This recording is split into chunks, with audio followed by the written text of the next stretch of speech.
नमस्कार।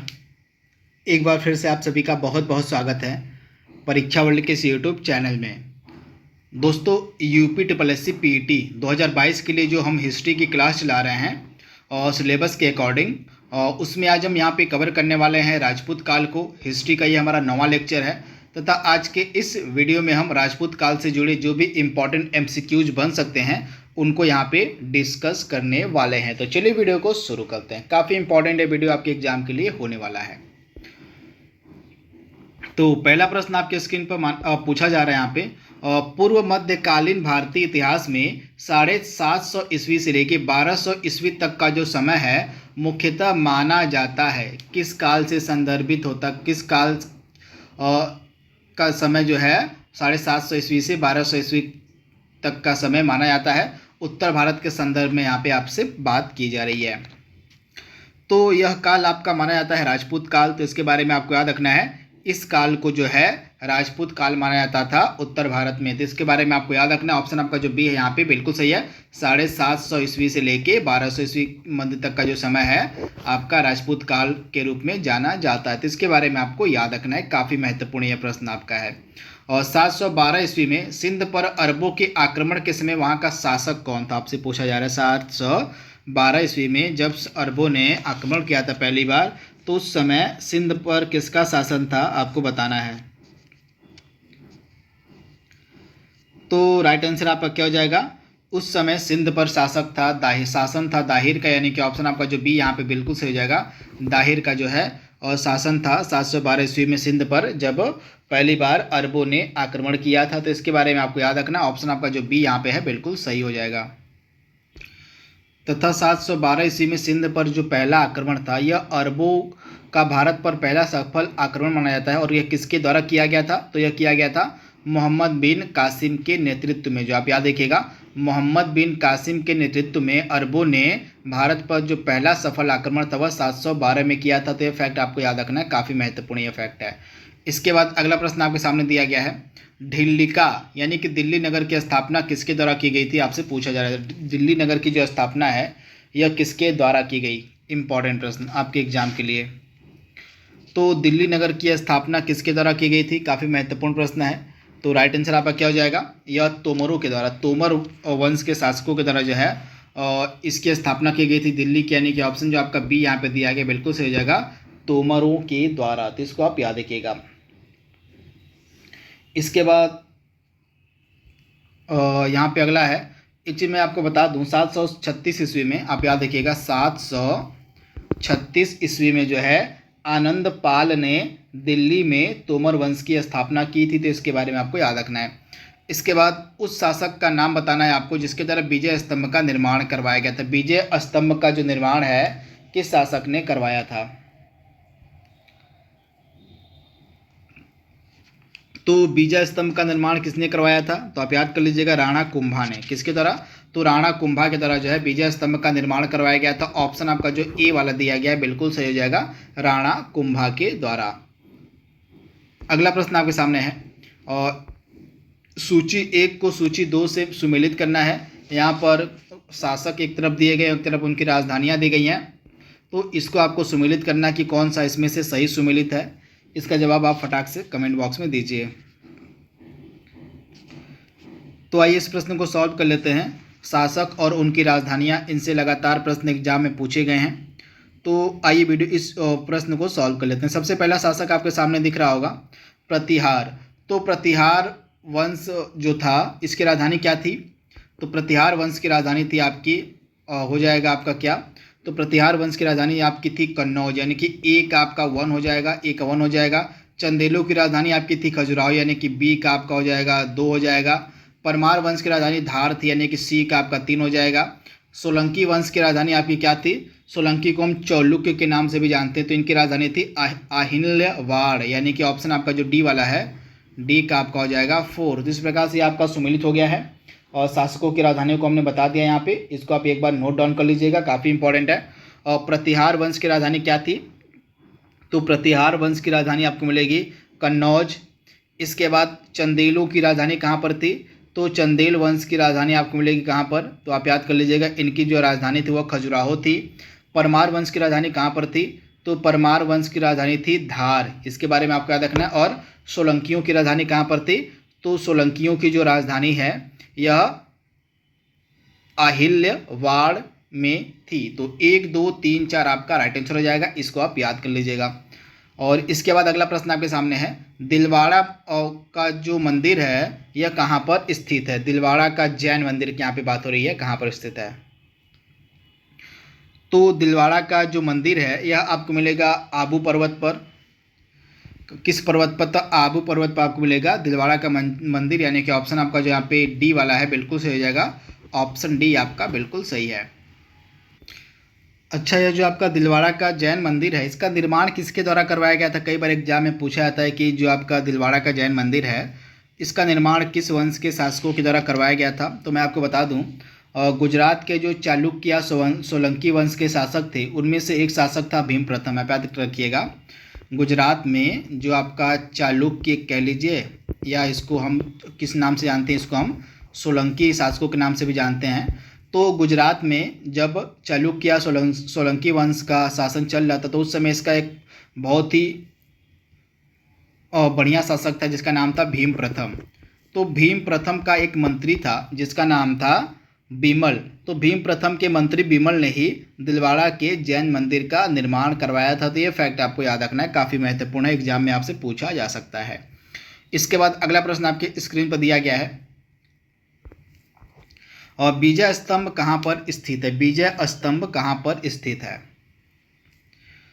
तो आपका विजय स्तंभ कहाँ पर मिलेगा। तो विजय स्तंभ आपको मिलेगा चित्तौड़गढ़ में, यानी कि ऑप्शन आपका सी यहाँ पे जो दिया गया बिल्कुल सही हो जाएगा, चित्तौड़गढ़ में। खजुराहो स्थित मंदिर का निर्माण किया गया था किसके द्वारा, इंपॉर्टेंट है।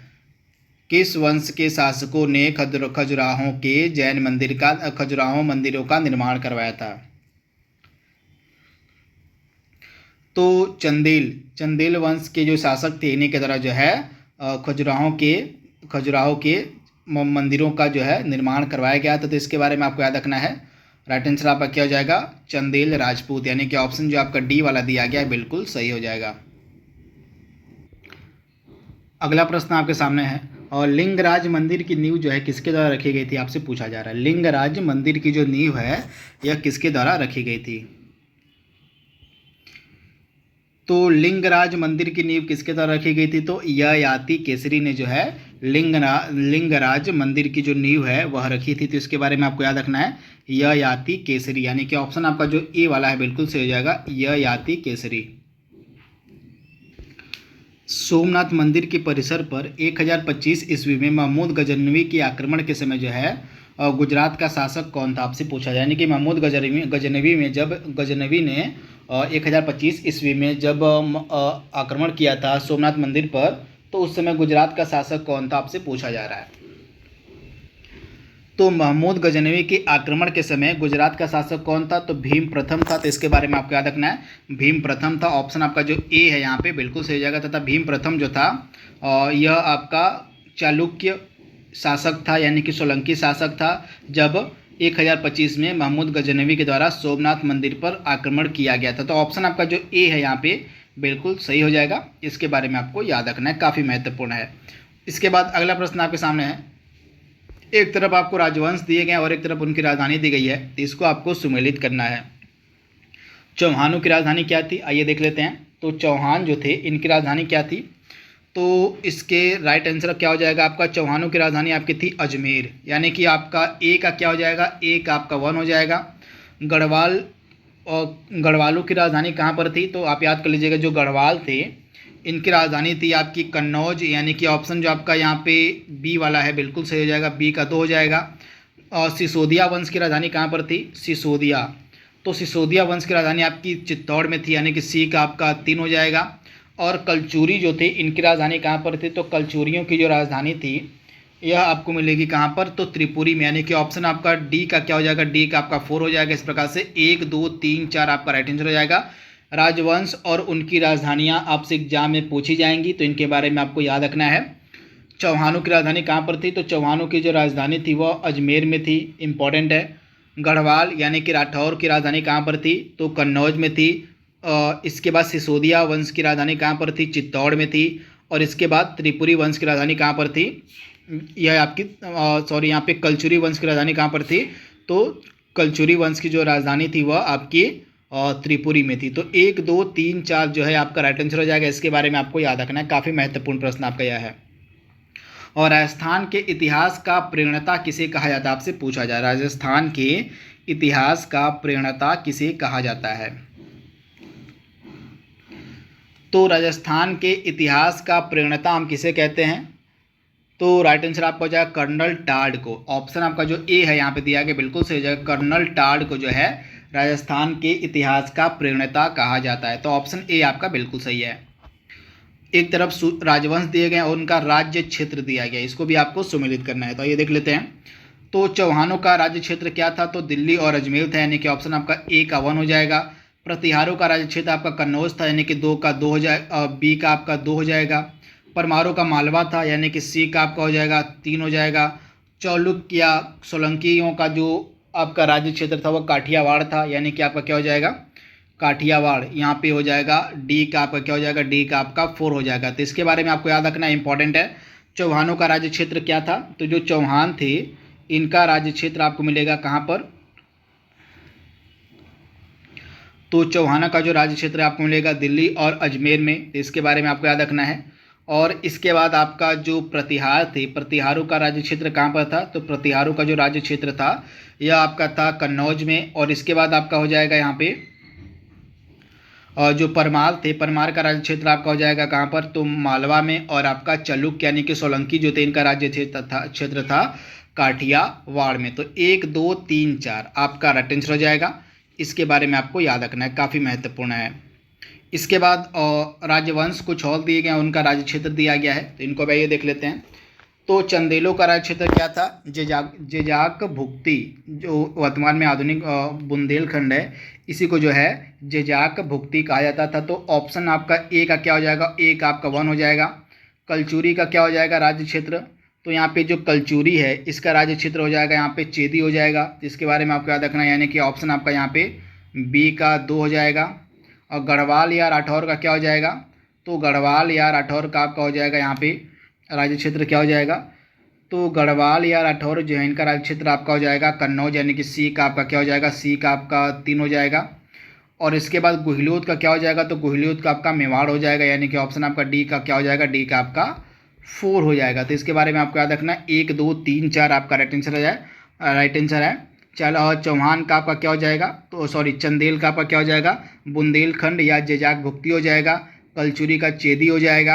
गढ़वाल का क्या हो जाएगा, तो कन्नौज हो जाएगा। और गुहिलोत का आपका मेवाड़ हो जाएगा। तो 1, 2, 3, 4 आपका राइट आंसर है। काफ़ी महत्वपूर्ण यह प्रश्न है। तो ऑप्शन आपका ऑप्शन तो नहीं दिया गया, बस आप इसको करेक्ट कर लीजिएगा। 1, 2, 3, 4 आपका सही सम्मिलित होगा, यानी कि आमने सामने ही इन दोनों के ही आमने सामने उत्तर दिए गए हैं। इसके बाद अगला प्रश्न आपके सामने है, और एक तरफ राजवंश दिए गए हैं और एक तरफ उनके संस्थापक दिए गए हैं, तो इनको आपको सम्मिलित करना है। तो आइए देख लेते हैं। ये सभी आपके क्या हैं, राजपूत शासक ही हैं, सभी राजपूत काल से रिलेटेड हैं। तो यहाँ पे चौहान वंश का संस्थापक कौन था, काफ़ी महत्वपूर्ण प्रश्न है आपका। तो जो आपका चौहान वंश था इसका संस्थापक किसको माना जाता है, तो राइट आंसर आपका क्या हो जाएगा, चौहान वंश का संस्थापक माना जाता है वासुदेव को। तो इसके बारे में आपको याद रखना है, जो वासुदेव था इसको जो है चौहान वंश का संस्थापक माना जाता है। तो ऑप्शन जो आपका यहाँ पे ए वाला है ना, ए का आपका 1 हो जाएगा। परमार वंश का संस्थापक किसे माना जाता है, तो आप याद कर लीजिएगा, परमार वंश का जो संस्थापक है वह सियक द्वितीय श्री हर्ष को माना जाता है। तो इसके बारे में आपको याद रखना है, यानी कि आपका जो बी वाला है, बी का आपका 2 हो जाएगा। सोलंकी या गुजरात के जो चालुक्य थे इस वंश का शासक किसको माना जाता है, मतलब इस वंश का जो संस्थापक है किसको माना जाता है, तो मूल राज को माना जाता है। यानी कि ऑप्शन जो आपका सी वाला है ना, यहाँ पे सी का आपका 3 हो जाएगा। यानी कि सोलंकी जिसको हम चालुक्य के नाम से भी जानते हैं, ये आपके वंश थे, कहाँ के, गुजरात का वंश था। तो इसका संस्थापक कौन था, तो मूल राज था। तो इसके बारे में आपको याद रखना है कि सी का 3 हो जाएगा। और चंदेल वंश का संस्थापक था नन्नुक, क्या था, तो चंदेल वंश का जो संस्थापक था वह था नन्नुक, यानी कि ऑप्शन डी का आपका 4 हो जाएगा। यानी कि आमने सामने यह भी दिया गया आपका, तो इसको आप याद कर लीजिएगा। चौहान वंश का संस्थापक वासुदेव हो जाएगा। और परमार वंश का सियक श्री हर्ष हो जाएगा। चालुक्य का मूलराज हो जाएगा, यहाँ पे मूलराज सिर्फ है, प्रथम छोड़ दीजिए, यहाँ पे मूलराज है। इसके बाद चंदेल का आपका क्या हो जाएगा, तो नन्नुक हो जाएगा संस्थापक। तो इनके बारे में आपको याद रखना है, इंपॉर्टेंट है, डायरेक्टली आपसे पूछा जा सकता है। राजपूत काल के वंश और उनके संस्थापकों का नाम, तो इनके बारे में आपको पता होना चाहिए। तो इनकी लोकेशन भी मैं आपको बता देता हूँ। तो चौहान आपको मिलेंगे अजमेर में। चौहान राजवंश कहाँ का था, अजमेर का था। परमार राजवंश आपका मालवा का था, और चालुक्य सोलंकी राजवंश आपका गुजरात का था, और चंदेल आपका जजाक भुक्ति का राजवंश था। तो इसके बारे में आप याद रखिएगा। यहाँ पे राजवंश दिए गए हैं, उनके संस्थापक दिए गए हैं, तो इसमें से आपको बताना कि कौन सा सुमेलित नहीं है। तो मैंने आपको अभी बताया है, चंदेल और राजवंश की स्थापना नन्नुक चंदेल के द्वारा की गई थी। कलचुरी राजवंश की स्थापना कोक्कल प्रथम के द्वारा की गई थी, कोक्कल के द्वारा की गई थी। गढ़वाल वंश की जो स्थापना किसके द्वारा की गई थी, तो गढ़वाल की स्थापना की गई थी चंद्रदेव के द्वारा। और राष्ट्रकूट वंश की स्थापना विजयलाल के द्वारा की गई थी, जो कि बिल्कुल ही गलत दिया गया है। जो आपका राष्ट्रकूट वंश था, इसकी स्थापना किसके द्वारा की गई थी, तो आप याद कर लीजिएगा, दांती दुर्ग के द्वारा। दांती दुर्ग ने जो है राष्ट्रकूट वंश की स्थापना की थी। तो यहाँ पे विजयलाल की जगह हो जाएगा दांती दुर्ग।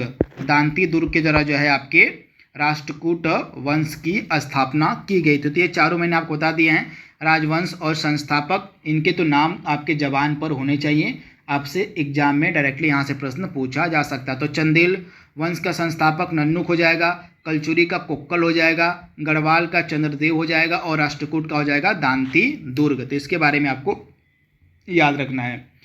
इसके बाद अगला प्रश्न आपके सामने है, हरिकेल नाटक के रचयिता यहाँ पे आपसे पूछे जा रहे हैं कौन थे। हरिकेल नाटक के रचयिता आपको बताना है कौन थे।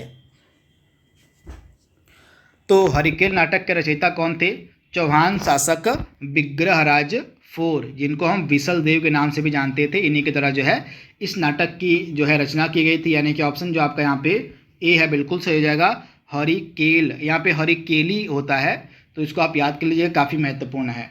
इसके बाद और रानी पद्मिनी का नाम जो है अलाउद्दीन खिलजी की चित्तौड़ विजय से जोड़ा जाता है। तो आपको बताना है कि रानी पद्मिनी के पति का क्या नाम था। तो रानी पद्मिनी के पति का क्या नाम था, तो आप याद कर लीजिएगा, रानी पद्मिनी के पति का नाम था राणा रतन सिंह। यानी कि ऑप्शन नंबर डी यहाँ पे बिल्कुल सही हो जाएगा।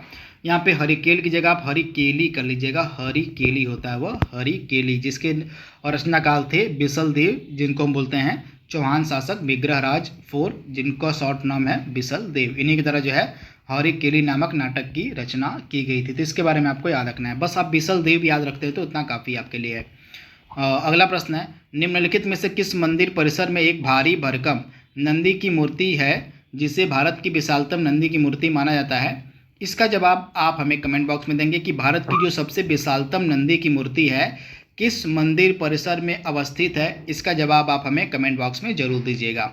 और निम्नलिखित में से किसे नए संवत चलाने का यश प्राप्त है, यानी कि निम्नलिखित में से किस वंश के शासक के द्वारा, मतलब निम्नलिखित में से किस शासक ने एक नया वंश चलाया, मतलब एक नया संवत चलाया था। इसका जवाब आपको कमेंट बॉक्स में देना है, फटाक से इसका जवाब दीजिए आप। तो इसमें से किसने जो है एक नया संवत चलाया था, तो नया संवत जो है चलाया गया था किसके द्वारा, तो आप याद कर लीजिएगा, एक नया संवत चलाने का जो यश है यह प्राप्त है लक्ष्मण सेन को। किसको, तो लक्ष्मण सेन ने एक नया संवत चलाया था। तो ऑप्शन आपका जो डी यहाँ पे है बिल्कुल सही हो जाएगा, लक्ष्मण सेन।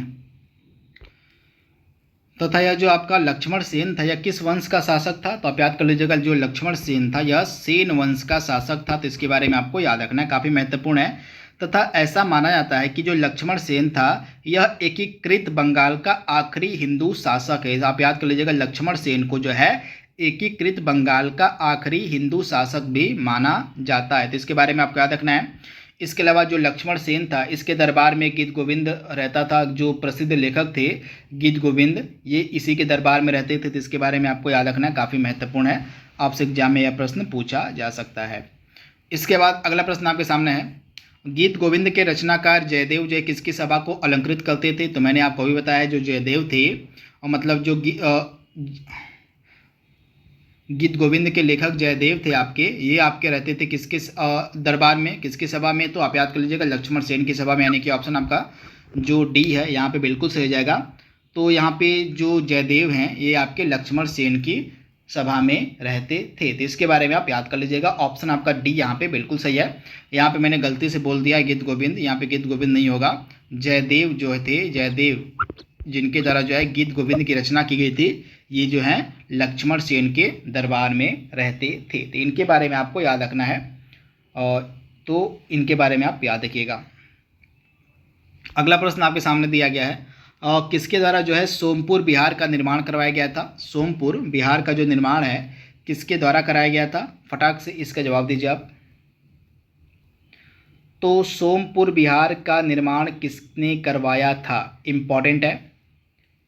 तो राइट आंसर आपका क्या हो जाएगा, जो सोमपुर बिहार था, जिसको हम सोमपुरी बिहार के नाम से भी जानते थे, इसका जो स्थापना है, जो निर्माण है, धर्मपाल के द्वारा कराया गया था। यानी कि ऑप्शन आपका जो सी यहाँ पे दिया गया बिल्कुल सही हो जाएगा।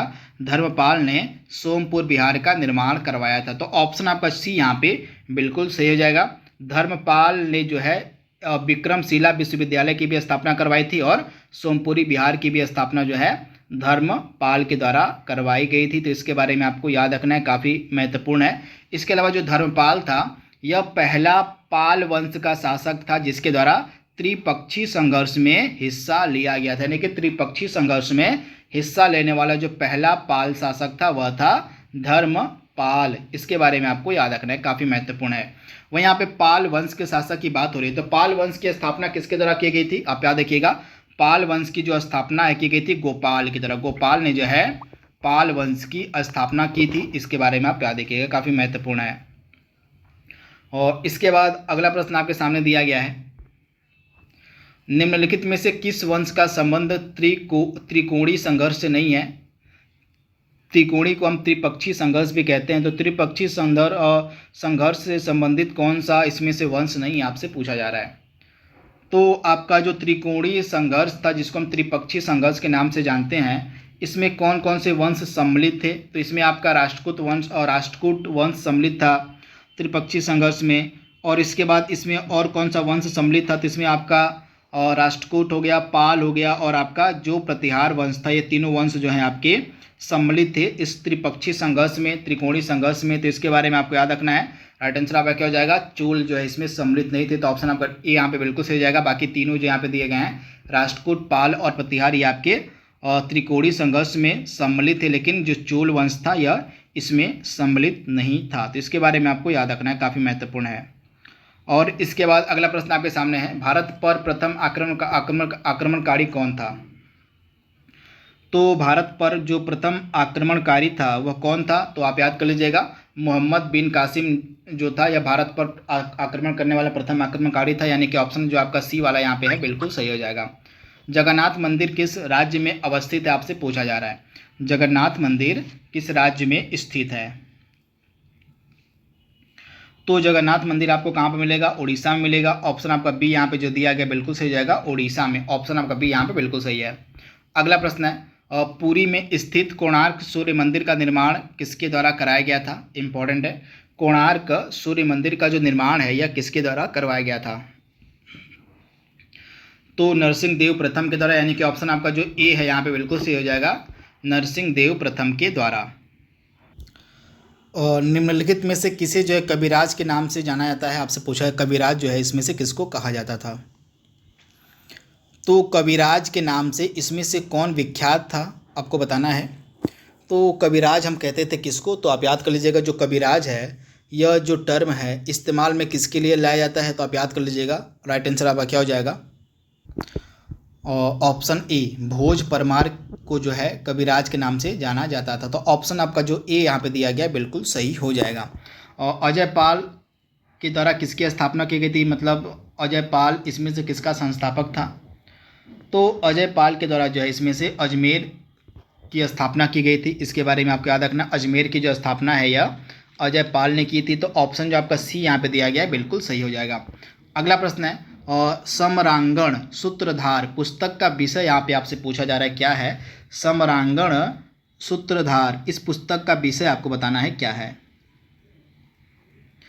तो स्थापत्य कला से संबंधित है यह आपकी समरांगण सूत्रधार पुस्तक। तो इसके बारे में आपको याद रखना है। तथा यह जो फेमस बुक है यह किसके द्वारा लिखी गई है, भोज परमार के द्वारा। भोज परमार एक बहुत ही अच्छे लेखक थे। तो इनके बारे में आपको याद रखना है। इनके द्वारा बहुत सारी पुस्तकें लिखी गई थी, जिनमें से एक पुस्तक थी सम्रांगण सूत्रधार। तो राइटर आप याद रखिएगा भोज परमार के द्वारा जो है यह पुस्तक लिखी गई थी, तो आप इसे याद कर लीजिएगा। इनके द्वारा कुल बहुत सारी पुस्तकें लिखी गई थी, जिनमें से प्रमुख आपकी एक हो गई आपकी सम्रांगण सूत्रधार हो गई, इसके अलावा एक हो गई योग सूत्र वृत्ति हो गई, इसके अलावा आयुर्वेद सर्वस्व हो गया, उसके बाद कुर्म शतक हो गया, इसके बाद चंपू रामायण हो गया, इसके बाद श्रृंगार मंजरी, इसके बाद शब्दानुशासन, इसके बाद तत्व प्रकाश, युक्ति कल्पतरु। ये सभी इंपॉर्टेंट पुस्तकें हैं जो भोज परमार के द्वारा लिखी गई है। एक बार फिर मैं आपको रिपीट कर दे रहा हूँ, आप नोट डाउन कर लीजिएगा। सामने एक पुस्तक आपको लिखी गई है सम्रांगण सूत्रधार, ये हो गई, और उसके बाद दूसरी पुस्तक आपकी हो गई योग सूत्र वृत्ति, तीसरी पुस्तक हो गई आयुर्वेद सर्वस्व, चौथी पुस्तक हो गई कुर्म शतक, और इसके बाद पाँचवीं हो गई चंपू रामायण, इसके बाद छठी हो गई श्रृंगार मंजरी, सातवीं हो गई शब्दानुशासन, आठवीं हो गई तत्व प्रकाश, और आपकी नौवीं पुस्तक हो गई युक्ति कल्पतरु। ये कुछ इंपॉर्टेंट पुस्तकें हैं जो भोज परमार के द्वारा लिखी गई हैं। इनके बारे में आप याद रखिएगा, इंपॉर्टेंट है, आपसे पूछा जा सकता है इसके बारे में। और यहाँ पे पूछा जा रहा है कि वह प्रथम भारतीय शासक कौन था जिससे तुर्क आक्रांता मोहम्मद गौरी का सामना हुआ और जिसने मोहम्मद गौरी को परास्त कर दिया। तो मोहम्मद गौरी को सबसे पहले किसने परास्त किया था, तो आप याद कर लीजिएगा मोहम्मद गौरी जो है इसने किसके शासनकाल में आक्रमण किया था, तो भीम प्रथम के। आप याद रखिएगा भीम प्रथम के शासनकाल में जो है मोहम्मद गौरी ने आक्रमण किया था और भीम प्रथम ने जो है इसको हरा दिया था। तो इसके बारे में यहाँ पे भीम प्रथम नहीं होगा, भीम आपका द्वितीय होगा ना यहाँ पे, हाँ भीम द्वितीय के शासनकाल में जो है मोहम्मद गौरी ने आक्रमण किया था और ऐसा माना जाता है कि भीम द्वितीय ने जो है मोहम्मद गौरी को परास्त कर दिया था। यह जो आक्रमण था आपका लगभग 1178 ईस्वी से लेके 1179 में जो है आपका इसके मध्य जो है मोहम्मद गौरी को पराजित किया गया था। किसके द्वारा, तो भीम द्वितीय के द्वारा। तो इसके बारे में आपको याद रखना था। भीम जो द्वितीय था यह सोलंकी वंश जो आपका गुजरात का शासक वंश था, इसका शासक था भीम द्वितीय। इसी के द्वारा जो है मोहम्मद गौरी को पराजित किया गया था। तो इसके बारे में आपको याद रखना है और इसको आप याद रखिएगा। ऑप्शन आपका बी यहाँ पे बिल्कुल सही हो जाएगा, भीम द्वितीय। अगला प्रश्न है उसकी मृत्यु से धारा नगरी विद्या और विद्वान तीनों ही निराश्रित हो गए। अधधरा निराधारा निरालंबा सरस्वती, यह जो युक्ति है किस शासक के संदर्भ में है, तो काफ़ी महत्वपूर्ण है। अभी मैंने इनकी पुस्तकों के बारे में आपको बताया था। तो राइट आंसर आपका क्या हो जाएगा, भोज परमार। भोज परमार के संदर्भ में यह युक्ति कही गई है कि उसकी मृत्यु से धरा नगरी विद्या और विद्वान तीनों ही निराश्रित हो गए। तो ऑप्शन आपका जो ए वाला दिया गया है ना, यहाँ पे ए आपका बिल्कुल सही हो जाएगा। आप इसे याद कर लीजिएगा, काफ़ी महत्वपूर्ण है। भोज परमार, भोज परमार को जो है क्या कहा जाता है, तो भोज परमार को जो है निरालंबा सरस्वती भी कहा, यानी कि इनकी मृत्यु को, भोज परमार की मृत्यु को निरालंबा सरस्वती कहा गया है। तो आप इसे याद कर लीजिएगा। तथा जो भोज परमार थे इनके द्वारा जो है भोजपुर नगर की स्थापना करवाई गई थी और सरस्वती मंदिर का भी निर्माण कराया गया था। तथा इनको जो है कविराज भी कहा जाता है भोज परमार को। तो इनके बारे में आपको याद रखना था, परमार वंश के ये सबसे महत्वपूर्ण शासकों में से एक थी। तथा भोज परमार को कहा जाता है कि ये शिक्षा और संस्कृति के महान संरक्षक और शिक्षा और साहित्य के जो है ये संरक्षक भी थे भोज परमार। तो इनके बारे में आपको याद रखना है, काफ़ी महत्वपूर्ण है। और चंदावर का युद्ध 1194 ईस्वी में किसके मध्य हुआ था, तो चंदावर का युद्ध किसके मध्य हुआ था, आप याद कर लीजिएगा। यह जो चंदावर का युद्ध था 1194 ईस्वी में जयचंद्र और मोहम्मद गौरी के बीच हुआ था। तो आप इसे याद कर लीजिएगा, 1194 में जयचंद्र और मोहम्मद गौरी के मध्य आपका चंदावर का युद्ध हुआ था। ऑप्शन आपका जो सी यहाँ पे है बिल्कुल सही हो जाएगा। तथा इस युद्ध में जयचंद्र की पराजय हुई थी। और तथा यह जो आपका जयचंद्र था किस वंश का शासक था, तो आप याद कर लीजिएगा, यह गढ़वाल वंश का शासक था। जो गढ़वाल वंश कन्नौज पर राज कर रहा था उसी का शासक था जयचंद्र। और इसके और मोहम्मद गौरी के मध्य ही 1194 में चंदावर का युद्ध हुआ था। तथा इसी चंदावर के युद्ध में ही जो आपका जयचंद्र था वह पराजित हो गया था। एक चीज़ आप याद रखिएगा, जो गढ़वाल शासक था जयचंद्र, यहाँ पे जिसकी हम बात कर रहे हैं, जयचंद्र जो है किसका समकालीन था, तो जयचंद्र जो है पृथ्वीराज तृतीय का समकालीन था। तो इसके बारे में आप याद रखिएगा। अगला प्रश्न आपके सामने है, लिंगराज मंदिर कहाँ पर अवस्थित है? आपको बताना है लिंगराज मंदिर कहाँ पर अवस्थित है। तो लिंगराज मंदिर आपको कहाँ पर मिलेगा? काफ़ी महत्वपूर्ण प्रश्न है। राइट आंसर आपका क्या होने वाला है? तो आपका जो लिंगराज मंदिर है यह आपको मिलेगा भुवनेश्वर हो जाएगा। राइट आंसर इसका ऑप्शन आपका जो ए यहाँ पे दिया गया बिल्कुल सही है। भुवनेश्वर में आपको मिलेगा लिंगराज मंदिर। तो इसके बारे में आप याद रखिएगा। और निम्न में से किस पर स्वामित्व निम्नलिखित में से किस पर स्वामित्व के लिए पाल, प्रतिहार और राष्ट्रकूट के बीच त्रिपक्षीय संघर्ष हुआ था? निम्नलिखित में से किस पर जो है स्वामित्व पाने के लिए यह जो त्रिपक्षीय संघर्ष था वह हुआ था? तो कन्नौज पर। आप याद कर लीजिएगा, कन्नौज पर जो है स्वामित्व पाने के लिए पाल, प्रतिहार और राष्ट्रकूटों के मध्य जो है त्रिपक्षीय संघर्ष हुआ था। तो इसके बारे में आपको याद रखना। ऑप्शन जो आपका यहाँ पे ए वाला दिया गया है ना, बिल्कुल सही हो जाएगा। कन्नौज पर जो है, कन्नौज पर अधिकार प्राप्त करने के लिए जो है यह त्रिपक्षीय संघर्ष हुआ था। तो इसके बारे में आपको याद रखना है, काफ़ी महत्वपूर्ण है। तथा यह जो आपका त्रिपक्षीय संघर्ष था लगभग 100 वर्षों तक चला था। कितने वर्षों तक? तो 100 वर्षों तक जो आपका है त्रिपक्षीय संघर्ष चला था। तथा इसकी जो शुरुआत है गुर्जर प्रतिहार वंश का जो शासक था वत्सराज, उसी के द्वारा की गई थी। त्रिपक्षीय संघर्ष की जो शुरुआत है वत्सराज के द्वारा की गई थी। इस प्रकार से लिखा जाएगा वत्सराज। वत्सराज किस वंश का शासक था? तो गुर्जर प्रतिहार वंश का शासक था। इसी के द्वारा जो है त्रिपक्षीय संघर्ष की शुरुआत की गई थी। तो ये फैक्ट आपको याद रखना है। और इसके बाद जो अगला प्रश्न आपके सामने दिया गया है, और त्रिपक्षीय संघर्ष का आरंभ किस सदी में हुआ था? त्रिपक्षीय संघर्ष का आरंभ किस सदी में हुआ था? तो आप याद रखिएगा 8वीं सदी इसका राइट आंसर हो जाएगा। 8वीं सदी में जो है त्रिपक्षीय संघर्ष का आरंभ हुआ था। ऑप्शन आपका ए यहाँ पे जो दिया गया है बिल्कुल सही हो जाएगा। इसके बाद अगला प्रश्न आपके सामने, त्रिपक्षीय संघर्ष का आरंभ और अंत किस राजवंश ने किया था? त्रिपक्षीय संघर्ष का आरंभ और अंत जो है किस राजवंश के द्वारा किया गया था? तो मैंने आपको अभी बताया है त्रिपक्षीय संघर्ष का जो आरंभ है प्रतिहार वंश का शासक जो वत्सराज था उसी के द्वारा किया गया था, और इसका अंत भी प्रतिहार वंश के शासक के द्वारा ही किया गया। तो राइट आंसर आपका क्या हो जाएगा? प्रतिहार वंश। यानी कि ऑप्शन जो आपका यहाँ पे बी वाला दिया गया है ना, बिल्कुल सही हो जाएगा प्रतिहार वंश। तो इसके बारे में आप याद रखिएगा।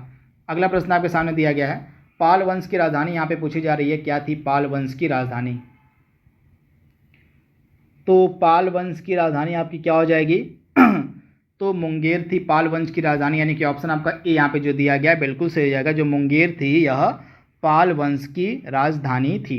राष्ट्रकूट वंश का संस्थापक कौन था आपसे पूछा जा रहा है। तो दांती दुर्ग जो था यह राष्ट्रकूट वंश का संस्थापक था। इसके बारे में आपको याद रखना है। जो दांती दुर्ग था यह राष्ट्रकूट वंश का संस्थापक था। तथा जो राष्ट्रकूट थे ये आपके चालुक्यों के सामंत थे। चालुक्यों के जो है सामंत हुआ करते थे आपके राष्ट्रकूट। इनके बारे में आपको याद रखना है। दांती दुर्ग के द्वारा इसकी स्थापना की गई थी तथा इनकी जो राजधानी थी वह मान्यखेत गुलबर्गा कर्नाटक में थी। तो इसके बारे में आपको याद रखना है। तथा राष्ट्रकूट वंश का एक शासक था जिसका नाम था कृष्ण प्रथम। कृष्ण प्रथम जो राष्ट्रकूट वंश का शासक था इसी के द्वारा जो है एलोरा के कैलाश मंदिर का निर्माण भी करवाया गया था। तो ये फैक्ट आपको याद रखना है। एलोरा के कैलाश मंदिर का जो निर्माण था कृष्ण प्रथम ने करवाया था, जो कि एक राष्ट्रकूट शासक था। तो इसके बारे में आपको याद रखना इंपॉर्टेंट है। तथा राष्ट्रकूट वंश का एक शासक था ध्रुव। राष्ट्रकूट वंश का एक शासक था ध्रुव। ध्रुव जो है त्रिपक्षीय संघर्ष में भागीदारी करने वाला प्रथम राष्ट्रकूट शासक था। यह फैक्ट भी आपको याद रखना है। जो ध्रुव था यह त्रिपक्षीय संघर्ष में भागीदारी करने वाला पहला राष्ट्रकूट शासक था। तो ये सारे फैक्ट आपको याद रखना है। और इसके बाद अगला प्रश्न आपके सामने है, दांती राष्ट्रकूट वंश की राजधानी यहाँ पे पूछी जा रही है। तो मैंने आपको भी बताया आपकी जो मान्यखेत है गुलबर्गा कर्नाटक में यह जगह आपको मिलेगी। तो यह जो है राष्ट्रकूट वंश की राजधानी हुआ करती थी। तो इसके बारे में आपको याद रखना है, काफ़ी महत्वपूर्ण फैक्ट आपका है। और इसके बाद अगला प्रश्न आपके सामने दिया गया है और किस प्रतिहार शासक को आदि वराह की उपाधि दी गई है? आपको बताना है आदि वराह की जो उपाधि है किस प्रतिहार शासक को दी गई है। तो मिहिर भोज को आप याद कर लीजिएगा। मिहिर भोज को जो है आदि वराह कहा जाता है। तो आप इसे याद कर लीजिएगा। राइट आंसर आपका क्या हो जाएगा? और मिहिर भोज किसमें है? तो ऑप्शन आपका सी वाला जो है ना बिल्कुल सही हो जाएगा। आप इसे याद कर लीजिएगा। जो मिहिर भोज था यह सर्वाधिक महत्वपूर्ण प्रतिहार शासक था। इसके बारे में आपको याद रखना है। तथा ये जो मिहिर भोज था यह विष्णु का उपासक था, भगवान विष्णु का उपासक था तथा इसने जो है आदि वराह और प्रभास की उपाधि धारण की थी। तो इसके बारे में आपको याद रखना है। तथा जो मिहिर भोज था, मिहिर भोज की उपलब्धियों की जो चर्चा है उसके ग्वालियर प्रशस्ति अभिलेख में देखने को मिलती है। तो ये सारे फैक्ट आप याद रखिएगा। किस विदेशी यात्री ने गुर्जर प्रतिहार वंश को अलगुजर और इस वंश के शासक को बौरा कहकर पुकारा था? काफ़ी महत्वपूर्ण प्रश्न है। तो वह कौन सा विदेशी यात्री था जिसने गुर्जर प्रतिहार वंश को अलगुजर और इस वंश के शासक को बौरा कहकर पुकारा था? तो यह विदेशी यात्री था अल मसूदी। तो आप इसे याद कर लीजिएगा। जो अल मसूदी था इसने जो है गुर्जर प्रतिहार वंश को अलगुजर और इस वंश के शासकों को बौरा कहकर पुकारा था। तो राइट आंसर आपका क्या हो जाएगा? अल मसूदी। तो इसके बारे में आप याद रखिएगा, काफ़ी महत्वपूर्ण प्रश्न है। तो ऑप्शन आपका यहाँ पे जो अल मसूदी वाला है बिल्कुल सही हो जाएगा। कपूर मंजरी नाटक के रचयिता राजशेखर को किस प्रतिहार शासक ने संरक्षण दिया था? कपूर मंजरी नाटक के जो रचयिता थे राजशेखर, इनको जो है किस प्रतिहार शासक ने संरक्षण दिया था? तो महेंद्रपाल आपका राइट आंसर हो जाएगा। ऑप्शन जो आपका यहाँ पे दिया गया है और महेंद्रपाल वाला बिल्कुल सही हो जाएगा। महेंद्रपाल ने जो है कपूर मंजरी नाटक के रचयिता राजशेखर को जो है संरक्षण दिया था। तो ऑप्शन आपका सी यहाँ पे बिल्कुल सही हो जाएगा, महेंद्रपाल। इसके बाद अगला प्रश्न आपके सामने है और इसके बाद अगला प्रश्न आपके सामने है 9वीं सदी में भारत आए अरब यात्री सुलेमान ने किस साम्राज्य को रूहमा कहा था? तो 9वीं सदी में भारत आए अरब यात्री सुलेमान ने किस साम्राज्य को रूहमा कहा था? तो रूहमा कहा गया था पाल वंश को। ऑप्शन आपका जो ए है बिल्कुल सही हो जाएगा। पाल वंश का संस्थापक था गोपाल। इसके बारे में आपको याद रखना, जो गोपाल था यह बौद्ध मतानुयायी भी था। तो ये फैक्ट आपको याद रखना है। इसके अलावा जो पाल वंश का एक और शासक था धर्मपाल के द्वारा विक्रमशिला विश्वविद्यालय और सोमपुरी बिहार की स्थापना भी की गई थी। इसके अलावा जो धर्मपाल था यह त्रिपक्षीय संघर्ष में हिस्सा लेने वाला पहला पाल शासक था। तो ये सारे फैक्ट आपको याद रखने हैं। इसके बाद अगला प्रश्न आपके सामने है पाल वंश के पतन के बाद बंगाल का राजनीतिक नेतृत्व प्रदान किया। बंगाल को राजनीतिक नेतृत्व किसने प्रदान किया था? तो आपका सेन वंश, यानी कि पाल वंश के बाद बंगाल पर किसका शासन होता है? सेन वंश का होता है। तो इसके बारे में आपको याद रखना है। ऑप्शन आपका ए यहाँ पे बिल्कुल सही है। तथा सेन वंश की स्थापना किसके द्वारा की गई थी? तो सेन वंश की जो स्थापना है यह सामंत सेन के द्वारा की गई थी। इसके बारे में आपको याद रखना है। सामंत सेन ने सेन वंश की स्थापना की थी, यानी कि ऑप्शन इस प्रश्न का सेन वंश का संस्थापक जो पूछा गया आपका ए हो जाएगा, सामंत सेन ने की थी। अगला प्रश्न आपके सामने है किसने कुलीन प्रथा या कुलीनतावाद को आरंभ किया था? कुलीन प्रथा या कुलीनतावाद, इसको आरंभ किसके द्वारा किया गया था? फटाक से इसका जवाब आपको देना है। तो बल्लाल सेन। आप याद रखिएगा, जो बल्लाल सेन था इसी के द्वारा जो है कुलीनवाद या आपका जो कुलीनतावाद था इसको शुरू किया गया था। तो बल्लाल सेन आपका राइट आंसर हो जाएगा, ऑप्शन ए। निम्न में से किसके द्वारा दान सागर और अद्भुत सागर की रचना की गई थी? तो दान सागर और अद्भुत सागर नामक ग्रंथों की जो रचना है यह की गई थी सेन शासक बल्लाल सेन के द्वारा। तो आप इसे याद कर लीजिएगा, बल्लाल सेन के द्वारा। ऑप्शन आपका सी यहाँ पे बिल्कुल सही हो जाएगा। कश्मीर पर लगभग 50 वर्षों तक शासन करने वाली रानी दिद्दा मूल रूप से किस वंश की राजकुमारी थी? तो रानी दिद्दा जो हैं किस वंश की राजकुमारी थी आपसे पूछा जा रहा था। ये आपकी लोहार वंश की राजकुमारी थी। इनके बारे में आपको याद रखना, जो रानी दिद्दा थी यह किस वंश की राजकुमारी थी भैया? तो ये जो है आपकी लोहार वंश की राजकुमारी थी। तो आप इसे याद कर लीजिएगा। तथा लोहार वंश का संबंध आपका कश्मीर से है। तथा लोहार वंश का जो संस्थापक है वह माना जाता है संग्राम राज को। किसको? तो संग्राम राज को जो है लोहार वंश का संस्थापक माना जाता है। तो इसके बारे में आपको याद रखना है। तथा कश्मीर के इतिहास की जो जानकारी हमें राज तरंगिणी से मिलती है। कल्हड़ के द्वारा जो राज तरंगिणी की रचना की गई है उसी से जो हमें पूर्व मध्यकाल के कश्मीर के इतिहास की जानकारी मिलती है। तो इसके बारे में आपको याद रखना, जो भी राजवंश और राजपूत राजवंश हुए थे कश्मीर में, उनके बारे में जो जानकारी हमें राज तरंगिणी से ही मिलती है। तो इसके बारे में आपको याद रखना है। अगला प्रश्न आपके सामने है उदंतपुरी विश्वविद्यालय का संस्थापक यहाँ पे आपसे पूछा जा रहा है कौन था? उदंतपुरी विश्वविद्यालय की स्थापना किसके द्वारा की गई थी? तो राइट आंसर आपका क्या हो जाएगा? यह की गई थी गोपाल के द्वारा। ऑप्शन आपका ए यहाँ पे जो दिया गया है ना बिल्कुल सही हो जाएगा। गोपाल ने उदंतपुरी विश्वविद्यालय की स्थापना की थी? वर्तमान में आपको मिलेगा यह बिहार में, यह है नालंदा जिला में।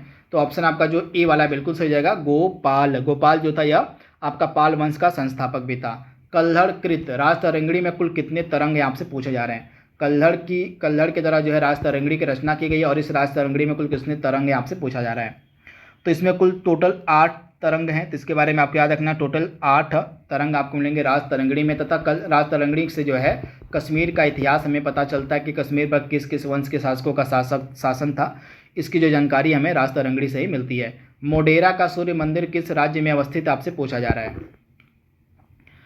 तो मोढेरा का जो सूर्य मंदिर है यह आपको मिलेगा कहाँ पर? तो गुजरात में मिलेगा। ऑप्शन आपका जो बी यहाँ पे दिया गया बिल्कुल सही जगह, गुजरात में आपको मिलेगा मोढेरा का सूर्य मंदिर। तो इसके बारे में आप याद रखिएगा। तथा इसका जो निर्माण है किस वंश के शासकों के द्वारा करवाया गया था? तो गुजरात के चालुक्य या आप सोलंकी कह लीजिए, इसी वंश के शासकों ने जो है मोढेरा के सूर्य मंदिर का निर्माण करवाया था। तो सोलंकी शासक आप याद रखिएगा, इन्हीं के शासनकाल में जो है मोढेरा यानी कि गुजरात के सूर्य मंदिर का निर्माण करवाया गया था। तो काफ़ी महत्वपूर्ण प्रश्न है, इंपॉर्टेंट है। तथा जो चालुक्य शासक था, जो सोलंकी शासक था भीम प्रथम, इसी के समय में 1025 में महमूद गजनवी के द्वारा सोमनाथ मंदिर पर आक्रमण किया गया था। इसके बारे में आप याद रखिएगा। इसके अलावा जो भीम प्रथम का मंत्री था बिमल, इसी ने दिलवाड़ा के जैन मंदिर का निर्माण भी करवाया था। इसके अलावा जो शासक भीम द्वितीय था और इसके द्वारा मोहम्मद गोरी को पराजित किया गया था, कुछ स्रोतों में यह माना गया है। तो आप इसे याद कर लीजिएगा। ये सभी आपके शासक जो भीम प्रथम भीम द्वितीय हैं, ये सभी आपके शासक किस वंश के हैं? तो गुजरात के चालुक्य या सोलंकी वंश के हैं। तो इनके बारे में आप याद रखिएगा। इसके बाद अगला प्रश्न आपके सामने दिया गया है, कश्मीर का नीरो किसे कहा जाता है? काफ़ी महत्वपूर्ण प्रश्न आपको बताना है, कश्मीर का नीरो हम किसे कहते हैं? तो कश्मीर का नीरो हम किसको कहते हैं? तो आप याद कर लीजिएगा, कश्मीर का नीरो कहा जाता है हर्ष को। किसको? तो जो हर्ष है इसको जो है कश्मीर का नीरो कहा जाता है। तो आप इसे याद कर लीजिएगा, इंपॉर्टेंट है।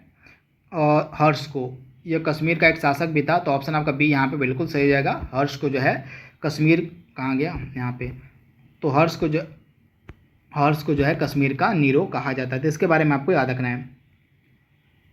इसके बाद राज तरंगिणी के लेखक कल्हड़ के समय शासक कौन था? आपसे पूछा जा रहा है कि राज तरंगिणी का जो लेखक कल्हड़ था, इसके समय शासक कौन था? आपसे पूछा जा रहा है।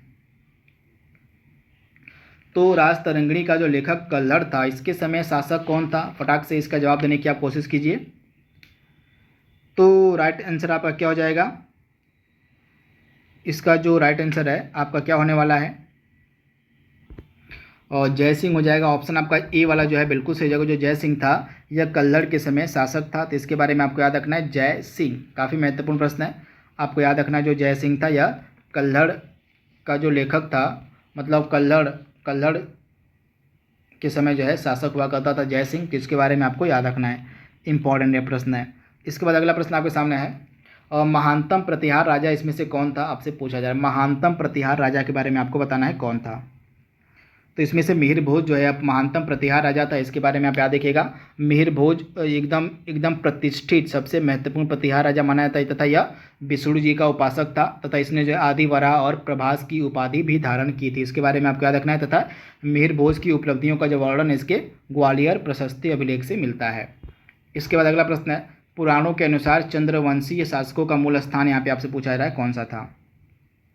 तो चंद्रवंशी शासकों का मूल स्थान माना गया प्रतिष्ठानपुर, यानी कि ऑप्शन आपका सी यहाँ पे बिल्कुल सही हो जाएगा। गुर्जर या प्रतिहार वंश की स्थापना किसके द्वारा की गई थी? तो नागभट्ट प्रथम, यानी कि ऑप्शन आपका ए यहाँ पे बिल्कुल सही हो जाएगा। नागभट्ट प्रथम ने जो है गुर्जर या प्रतिहार वंश की स्थापना की थी। इसके बारे में आपको याद रखना। तथा यह जो वंश था यह मालवा पर शासन करता था। इसके बारे में आपको याद रखना, मालवा पर यह वंश शासन किया करता था, इंपॉर्टेंट है।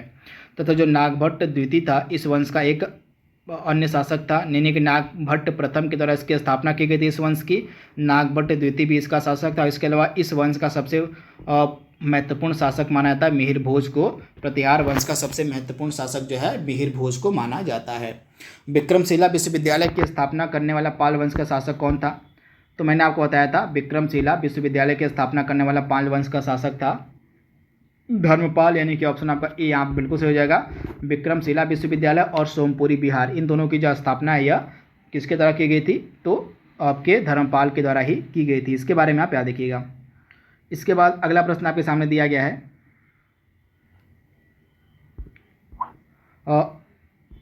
माउंट आबू का जो जैन मंदिर है किससे बना हुआ है, आपसे पूछा जा रहा है। और माउंट आबू का जो जैन मंदिर है यह किससे बना हुआ है, काफ़ी महत्वपूर्ण प्रश्न आपका है। तो माउंट आबू का जो जैन मंदिर है यह भैया किसका बना हुआ है, यह आपसे पूछा जा सकता है इसके बारे में। तो राइट आंसर आपका क्या होने वाला है, और संगमरमर का, यानी कि ऑप्शन आपका डी यहाँ पे बिल्कुल सही हो जाएगा, संगमरमर का। खजुराहो का मांतगेश्वर मंदिर किसको समर्पित है, खजुराहो का जो मांतगेश्वर मंदिर है यह किसको समर्पित है, तो भगवान शिव को यह समर्पित है खजुराहो का मांतगेश्वर मंदिर, यानी कि ऑप्शन आपका बी यहाँ पे बिल्कुल सही हो जाएगा। कल्हड़ की राज तरंगिणी को किसने आगे बढ़ाया, कल्हड़ की जो राज तरंगिणी है इसको आगे बढ़ाने का श्रेय किसको जाता है, तो जोनराज श्रीवर को, जोनराज व श्रीवर को जो है इसको आगे बढ़ाने का श्रेय जाता है, यानी कि ऑप्शन आपका डी यहाँ पे बिल्कुल सही हो जाएगा। इसके बाद अगला प्रश्न आपके सामने है, 10 कुमार चरित्र किसने लिखा है, 10 कुमार चरित्र को जो है किसके द्वारा लिखा गया है, तो 10 कुमार चरित्र को लिखा गया डंडी के द्वारा, यानी कि ऑप्शन जो आपका यहाँ पे सी वाला दिया गया है ना बिल्कुल सही जगह, डंडी के द्वारा जो है 10 कुमार चरित्र को लिखा गया है, तो ऑप्शन आपका जो सी वाला यहाँ पे है बिल्कुल सही हो जाएगा। चित्तौड़ का जो कीर्ति स्तंभ है किसने बनवाया था, चित्तौड़ का कीर्ति स्तंभ किसने बनवाया था, तो राणा कुंभा ने बनवाया था, ऑप्शन आपका बी यहाँ पे बिल्कुल सही है। निम्न में से कौन पृथ्वीराज चौहान के नाम से प्रसिद्ध है, फेमस है, तो जो पृथ्वीराज चौहान थे ये अजमेर के चौहान वंश के शासक थे, पहली चीज़ आपको याद रखनी है। इसको शाकंभरी के चौहान भी कहते हैं हम, या अजमेर के चौहान कह लीजिए, दोनों एक ही है। तथा अजमेर के चौहान वंश की जो स्थापना थी वासुदेव के द्वारा की गई थी, तथा इस वंश के सबसे महत्वपूर्ण शासक माने जाते हैं पृथ्वीराज चौहान। तो पृथ्वीराज चौहान को हम पृथ्वीराज तृतीय के नाम से भी जानते हैं, तो राइट आंसर आपका क्या हो जाएगा, पृथ्वीराज तृतीय को जो है पृथ्वीराज चौहान के नाम से भी जाना जाता है। तथा जो आपके पृथ्वीराज चौहान थे और ये सर्वाधिक महत्वपूर्ण तथा अंतिम चौहान शासक भी थे, और इनको जो है राय पिथौरा भी कहा जाता है। तो राय पिथौरा आप याद रखिएगा, पृथ्वीराज तृतीय या पृथ्वीराज चौहान को हम राय पिथौरा के नाम से भी जानते हैं, ये फैक्ट आपसे पूछा जा सकता है। तथा पृथ्वीराज चौहान और मोहम्मद गोरी के मध्य 2 लड़ाइयाँ लड़ी गई थी तराइन की, तो आप इसे याद कर लीजिएगा। पहली तराइन की लड़ाई हुई थी 1191 ईस्वी में, जिसमें मोहम्मद गोरी हार गया था, और दूसरी जो तराइन का युद्ध हुआ था 1192 में, और दूसरे तराइन के युद्ध में पृथ्वीराज चौहान हार गए थे मोहम्मद गौरी से। तो ये सारे फैक्ट आपको याद रखना है। और इसके बाद अगला प्रश्न आपके सामने दिया गया है, आल्हा उदल किससे संबंधित है, आपसे पूछा जा रहा है आल्हा उदल का संबंध किससे है, तो आल्हा उदल का संबंध है महोबा से, ऑप्शन आपका जो सी यहाँ पे दिया गया बिल्कुल सही हो जाएगा, महोबा से संबंधित आपके है आल्हा उदल। इसके बारे में आपको याद रखना है, काफ़ी महत्वपूर्ण प्रश्न है, आपसे पूछा जा सकता है इसके बारे में। इसके बाद एक चीज़ आप ध्यान से याद कर लीजिएगा, आप हमें बताएंगे कमेंट बॉक्स में कि जो आल्हा उदल थे इनका संबंध किस राजवंश थे, और तथा किस राजवंश के शासन में ये सेनापति हुआ करते थे, ये आपको बताना है कमेंट बॉक्स में। और गोविंद चंद्र गढ़वाल की एक रानी कुमार देवी ने धर्म चक्र जीन बिहार कहाँ बनवाया था, गोविंद चंद्र गढ़वाल की एक रानी कुमार देवी ने धर्म चक्र जीन बिहार कहाँ बनवाया था, तो सारनाथ में इसको बनवाया गया था, ऑप्शन आपका जो डी यहाँ पे है बिल्कुल सही जाएगा, सारनाथ में। राजा भोज ने शासन किया था कहाँ पर, तो राजा भोज ने जो है कहाँ पर शासन किया था आपको बताना है इसका राइट आंसर। तो जो राजा भोज थे भैया इन्होंने कहाँ पर शासन किया था, तो इन्होंने धार पर शासन किया था, ऑप्शन आपका जो बी यहाँ पे बिल्कुल सही हो जाएगा। अगला प्रश्न है, पृथ्वीराज विजय का लेखक कौन था, पृथ्वीराज विजय का लेखक यहाँ पे आपसे पूछा जा रहा है कौन था, तो पृथ्वीराज विजय का लेखक था जयानक, यानी कि ऑप्शन आपका सी यहाँ पे बिल्कुल सही हो जाएगा। और पृथ्वीराज चौहान का लेखक कौन था, तो पृथ्वीराज रासो, अगर आपसे पूछ ले पृथ्वीराज रासो का लेखक कौन था, तो चंदर बलदाई आपका राइट आंसर हो जाएगा। अगर सिर्फ आपसे पूछे पृथ्वीराज विजय तो आपका राइट आंसर हो जाएगा जयानक, दोनों अलग अलग हैं। पृथ्वीराज विजय का लेखक हो जाएगा जयानक, और पृथ्वीराज रासो का लेखक हो जाएगा कौन, तो चंदर बरदाई। इनके बारे में आपको याद रखना है, तथा ये दोनों ही पृथ्वी और जयानक हो गया और जो चंदर बलदाई हो गया, ये दोनों ही आपके पृथ्वीराज तृतीय यानी कि पृथ्वीराज चौहान के दरबार में रहते थे, तथा इन्हीं के द्वारा जो है ये दोनों फेमस पुस्तकें लिखी गई हैं, रचनाएं की गई हैं। पहली रचना जयानक की आपको याद रखनी है, जयानक ने जो है पृथ्वीराज विजय को लिखा है और चंदर बलदाई ने पृथ्वीराज रासो को लिखा हुआ है। निम्नलिखित में से किसने काल्पनिक वैज्ञानिक उपकरणों पर पुस्तक लिखी थी, तो राइट आंसर आपका क्या हो जाएगा, भोज ने जो है काल्पनिक वैज्ञानिक उपकरणों पर जो है पुस्तक लिखी हुई थी, तो राइट आंसर आपका क्या हो जाएगा, भोज ने। अब मध्यकालीन भारत में आर्थिक इतिहास के संदर्भ में अर्घट्टा किसे निरूपित करता है, यानी कि अर्घट्टा का संबंध किससे है इसमें से। तो भूमि की सिंचाई के लिए प्रयुक्त जल चक्र को जो है अर्घट्टा कहा जाता था, यानी कि ऑप्शन जो आपका यहाँ पे हो जाएगा सी वाला बिल्कुल सही हो जाएगा, ऑप्शन सी आपका बिल्कुल सही है। तो इस तरह से जो भी इम्पॉर्टेंट प्रश्न उत्तर बन सकते थे आपके राजपूत काल से रिलेटेड, उनको हमने यहाँ पे कंप्लीट कर लिया है।